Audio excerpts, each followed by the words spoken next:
എന്ന് പറഞ്ഞ നമ്മളെ പൊരേ കയറി ഇറങ്ങി നമ്മളെ വീടിനെ കൈ കയറി പിടിച്ച്. നേരാണോ അബ്ദു ഈ പറയണത്? അത് വളവിക്കാൻ വളക്കാരൻ പിന്നെ കയ്യെ പിടിക്കാൻ പിന്നെ എവിടെ പിടിക്കാൻ? നിന്നെ സ്വന്തമാക്കിടുന്നവരെ നെഞ്ചില്ലാതി ഈ നമ്മളെ പൊരേന്റെ ഉള്ളിൽ കയറി എന്തിനാണ്? പാമ്പിനെ പിടിക്കാന്. ഈ ആര് പാമ്പ് പിടുത്ത കാരണം? വെറുതെ പറയാണെന്ന്. അവിടെ ഒരു പാമ്പ് ഇല്ലായിരുന്നു. അങ്ങനെയാണെങ്കിൽ ആ പാമ്പ് എങ്ങനത്തെ പാമ്പായിരുന്നു? എങ്ങനത്തെ പാമ്പെന്ന് ചോദിച്ചാൽ തലയും പാലും ഉള്ള പാമ്പ്. പറയുന്നതെന്തുവാ ഹിന്ദിയോ മറാത്തി? അല്ലാണ്ട് പിന്നെ കൊമ്പും കാലുള്ള പാമ്പിനെ ഇനി കണ്ടിട്ടുണ്ടോ? കേട്ടിരിക്കാം ദിവസങ്ങളോളം നിന്റെ ലാത്തി. ആ പാമ്പ് എങ്ങനെ ഇരിക്കും എന്നാണ് നമ്മൾ ചോദിച്ചത്. പാമ്പ് ഇരിക്കണല്ലേ ഏഴതായിരുന്നു. ചോദിക്കണ ചോദ്യം ശരിയായിട്ട് ചോദിക്കാൻ പറയും. ബെസയുള്ള പാമ്പായിരുന്ന ബെസ ഇല്ലാത്ത പാമ്പായിരുന്ന? കടിച്ചാലല്ലേ അറിയൂ. നിന്നെ കണ്ട നേരം വീണ് പോയി മുക്ക് കുത്തി.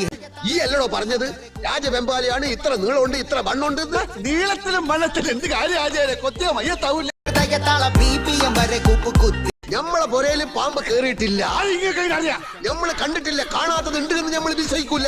ദുബായ് കണ്ടിട്ടുണ്ടോ? ഇല്ല. അപ്പൊ ദുബായ് ഇല്ലേ? പല്ലിനെ കെള്ളിയ മെറ്റി തുങ്കച്ചുനൗത്തി. എന്താ വിളിക്കണ്? നമ്മളിവിടെ തുണിയിലാണ്ടിക്കണ.